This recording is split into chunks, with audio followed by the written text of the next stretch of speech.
আসসালামু আলাইকুম বন্ধুরা, আপনাদের মাঝে আবার নিয়ে আসলাম ভাই নামক অজানা ভয় গল্পের সিজন 2 12 নম্বর পার্ট। বেশি কথা না বলে গল্প শুরু করা যাক। সে ধীরে ধীরে হাত বাড়িয়ে আদিবার এলোমেলো চুলগুলো কপাল থেকে সরিয়ে দিল। আমি জানি তুই চাস আমি তোকে ভুলে যাই, কিন্তু তুই জানিস না আমি তোকে ভুলতে পারবো না। আমি ফিরবো আদিবা, তোকে নিজের করে পাওয়ার জন্য আমি আবার ফিরবো। সে ঝুঁকে এলো, ঘুমন্ত আদিবার কপালে নরম করে দীর্ঘ করে একটা চুমু খেলো। সে চুমুতে ছিল নীরব বিদায়, ভালোবাসা, অঙ্গীকার আর এক আকাশ অভিমান। আদিত্য উঠে দাঁড়ালো, একবার ঘুরে আদিবাকে দেখলো, তারপর দ্রুত ঘর থেকে বেরিয়ে নিজের ঘরে ফিরে গেল। তার চোখ দুটো জ্বলে ভেজা, কিন্তু তার ভেতরে রাগটা তাকে শক্ত করে রাখলো। সকাল 8টা, আদিত্যর ফ্লাইট 10টায়। আহমেদ চৌধুরী, মিনা বেগম এবং আদিবাকে নিয়ে গাড়ি বিমানবন্দরের দিকে ছুটে চলছে। গাড়ির ভিতরে চরম নীরবতা। মিনা বেগম সামনে সিটে বসে ছেলেকে দেখার জন্য বারবার পিছনে লুকিং গ্লাসে তাকাচ্ছে। আদিবা আর আদিত্য পিছনে পাশাপাশি বসে আছে, কিন্তু তাদের মাঝে যেন একটা বিশাল দেয়াল। মিনা বেগম মেয়রের ছেলেকে দেখে নিজেকে শক্ত করে বললেন, আদিত্য, তোর লাগেজ ঠিক মতো আছে তো? বোর্ডিং এর সব কাগজপত্র সঙ্গে নিয়েছিস তো?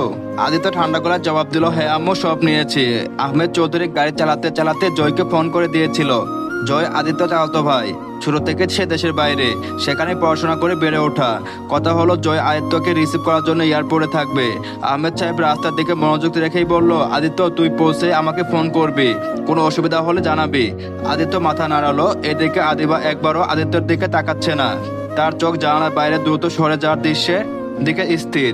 ভিতরে তার কান্না পাচ্ছে, কিন্তু সে মুষ্টি শক্ত করে নিজেকে নিয়ন্ত্রণ করছে। আদিত্য একবার আর চোখে আদিবাকে দেখলো, কিন্তু তার অভিমানে তাকে আদিবার সাথে কথা বলতে দিল না। আদিত্য ভাই, তুমি কি জানো আমি কতটা কষ্ট পাচ্ছি? তুমি কেন একবারও আমার দিকে তাকাচ্ছ না? তুমি কি কোনোদিন জানবে যে আমি চাইনি তুমি চলে যাও?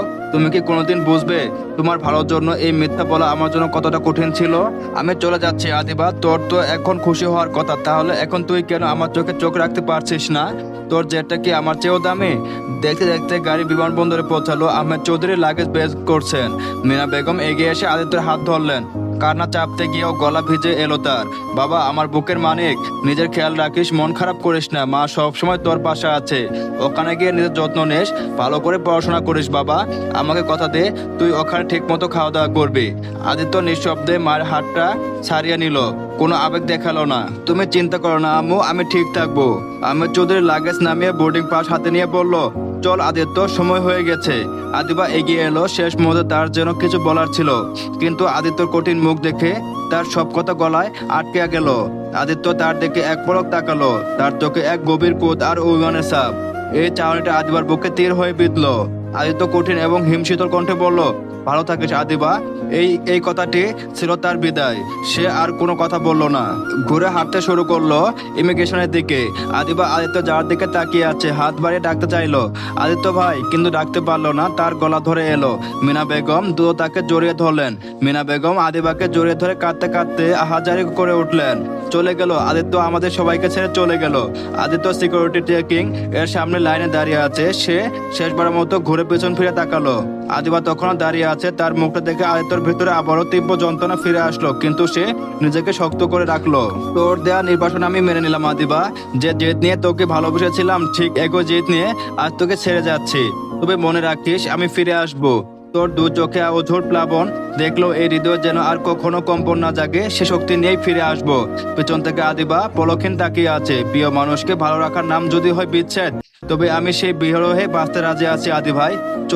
তুমি চলে যাও, তবে জেনে রাখো, তোমার মঙ্গল কামনায় নিজেকে পাথর করে রাখাটাই ছিল আমার সবচেয়ে বড় প্রেম। আদিত্য আর দেরি করলো না, বোর্ডিং এরিয়া দ্রুত হেঁটে চলে গেল। বোর্ডিং গেটের ওপারে আদিত্য মিলিয়ে গেল। আদিবা চোখের দুফুটো জল বিমানবন্দরে মেঝেতে আশ্রে পড়ল। শুরু হলো এক দীর্ঘ বিচ্ছেদ। বহুতল ভবনে বিলাসবহুল অ্যাপার্টমেন্টে ব্যালকনিতে রেলিং ধরে স্থির হয়ে দাঁড়িয়ে আছে আদিত্য। তার দৃষ্টি সামনে ব্যস্ত শহরের দিকে থাকলেও মনটা পড়ে আছে কয়েক হাজার মাইল দূরে, এক মিথ্যে মায়ের শহরে। রাতে জয় তাকে এয়ারপোর্ট থেকে রিসিভ করে নিজের অ্যাপার্টমেন্টে নিয়ে এসেছে। জয় ভাই হিসেবে বরাবরই নিখুঁত। সে আদিত্যর জন্য সব গুছিয়ে রেখেছে, ডিনারের ব্যবস্থা করেছে, এমনকি বারবার বিশ্রাম নেওয়ার জন্য অনুরোধ করছে। কিন্তু আদির চোখে ঘুমের কোনো নামগন্ধ নেই। তার ফ্যাকাশে মুখে ক্লান্তির গভীর ছাপ স্পষ্ট, চোখের নিচে কাজের ছায়া। অথচ এই দীর্ঘ ভ্রমণের পর শরীরে যে পরিমাণ অবসাদ থাকার কথা, দু চোখে তার ছিটেফোঁটাও নেই। ঘুম যেন আজ তার থেকে আড়ি করেছে। দীর্ঘ ফ্লাইটের দখল শরীরে বিষের মতো ছড়িয়ে পড়লো, মস্তিষ্কের কোষগুলো সজাগ হয়ে আছে। বাইরে থেকে আদিত্যকে দেখে মনে হচ্ছে সে খুব শান্ত, নিস্তরঙ্গ, কোনো জলরাশির মতো স্থির। হয়তো জয় ভাবছে ক্লান্তির কারণে আদিত্য এমন নিশ্চুপ হয়ে আছে, কিন্তু তার ভিতরে পৃথিবীটা এক ভয়াবহ অস্থিরতা তছনছ হয়ে যাচ্ছে।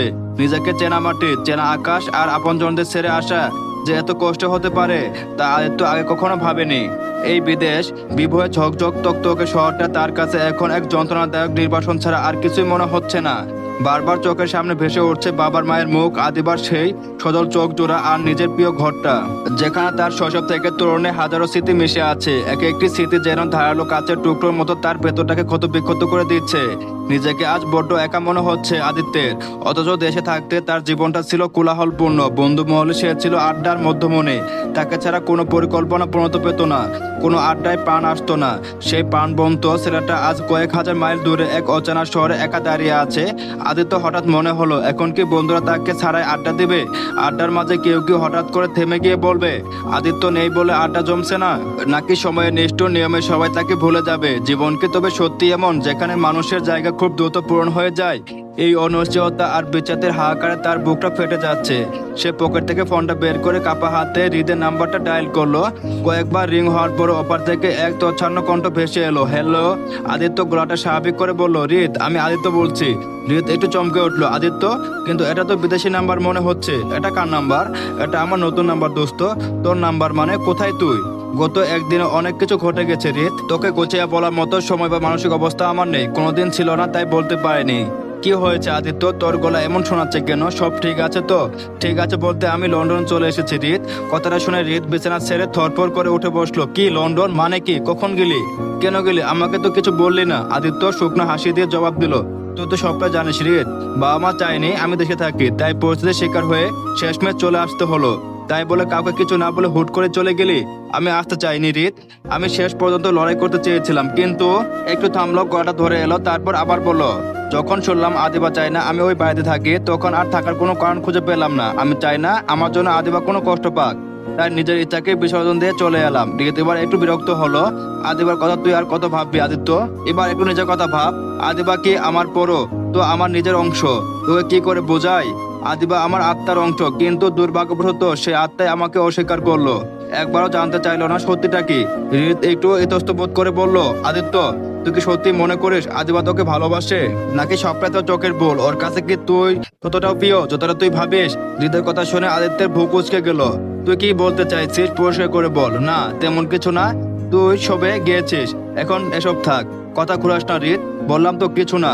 হৃদ, আমাকে রাগাস না, কি হয়েছে বল। আদিত্য আসলে বিষয়টা আমি কিভাবে বলবো বুঝতে পারছে না। আমি যা জেনেছি সেটা শোনার পর তুই হয়তো শান্ত থাকতে পারবে না। আদিত্য কঠিন গলায় বলে উঠলো, যা জানতে পেরেছিস নির্দ্বিধায় বল। আমি এখন হাজার মাইল দূরে, তাই মারামারি করার সুযোগ নেই, তাই কোনো ঝামেলা হবে না। কিন্তু সত্যটা আমার জানা দরকার, মারামারির জন্য নয়। আসলে আমি যা জেনেছি সেটা আমি নিজেই বিশ্বাস করতে পারছি না। আমার মনে হচ্ছে কোথাও একটা ভুল হচ্ছে। কি জেনেছিস তুই? ভয়তে না করে বল। না আদিত্য, আমি এটা বলতে পারবো না, এটা সম্ভব না। আমাকে তুই আর একটু সময় দে, আমি পুরো বিষয়টা আরেকবার যাচাই করে তোকে জানাবো। আদিত্য দরজা হারিয়ে ফেললো। আমাকে একটু শান্ত রাখার চেষ্টা করিস না হৃদ। আপাতত তুই যা জেনেছিস সেটাই বল। কোনটা ভুল আর কোনটা সঠিক সেটা বিচার করার ক্ষমতা আমার আছে। বল তুই। হৃদ দীর্ঘশ্বাস ফেলে বলল, তাহলে বেশ শুন। আমি পিকনিকে অর্গানাইজারদের সাথে কথা বলেছি। সেদিন খাবারের প্যাকেটে করার দায়িত্ব ছিল লিসা আর আদিবা আর মিনির উপর। কথাটা শোনার পর আদিত্য ঠোঁটের কোণে এক অদ্ভুত তিক্ত হাসি ফুটে উঠলো। সে যেন নিজের কানকে বিশ্বাস করতে পারছে না, আবার যেন এটাই আশা করেছিল। তুই হাসছিস আদিত্য? হ্যাঁ হাসছি, কারণ হাসি পাচ্ছে আমার বোকামির জন্য। আর কি জেনেছিস? নিশ্চয়ই আরো কিছু আছে। হৃদ ধীরে ধীরে বলতে লাগলো, শাওন আমাকে বলেছে আদিবা নাকি নিজের তোর কবিতে কিছু একটা মিশিয়েছিল, কারণ রাতে শাওনের সাথে ওর দেখা করার কথা ছিল। তুই যেন না জানতে পারিস, নিস্তেজ হয়ে ঘুমিয়ে পড়িস এজন্য। আদিত্য জল শক্ত হয়ে আসলো। সে দাঁতে দাঁত চেপে বলল, আরো কিছু? আদিত্য প্লিজ তুই মাথা গরম করিস না, একবার ঠান্ডা মাথায় ভাব। আদিবা এমন করবে এটা কি কোনোভাবে সম্ভব? সম্ভব মানে?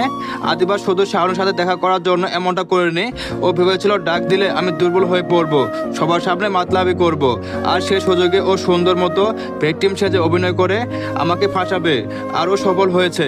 হৃদ বলল, কিন্তু এসব করে আদিবার লাভ কি? ও তো তোকে ভালোবাসে, অন্তত আমরা তো সেটা জানতাম। আয় তো চিৎকার করে বলল, কি লাভ তুই বুঝতে পারছিস না? এই যে আমাকে বাসা থেকে বের করে দিল, এমনকি আমাকে দেশ ছাড়া করলো, এটাই ওর লাভ। ছোটবেলা থেকে আমি ওকে যত শাসন করেছি সবকিছু প্রতিশোধ একেবারে নিল। এবার ও শান্তিতে থাকতে পারবে। আদিবা আসলে আমার ছায়া থেকে মুক্তি চেয়েছিল। রিত বলল, এসব তুই কি বলছিস আদিত্য? আদিবা এমন মেয়ে না, কোথাও একটা ভুল বোঝাবুঝি হচ্ছে। চলবে তো, গল্পটা কেমন লাগলো অবশ্যই জানাবেন। আর হ্যাঁ, যারা এখন আমার চ্যানেল সাবস্ক্রাইব করেন নাই অবশ্যই সাবস্ক্রাইব করে দেবেন। সবাইকে অসংখ্য ধন্যবাদ।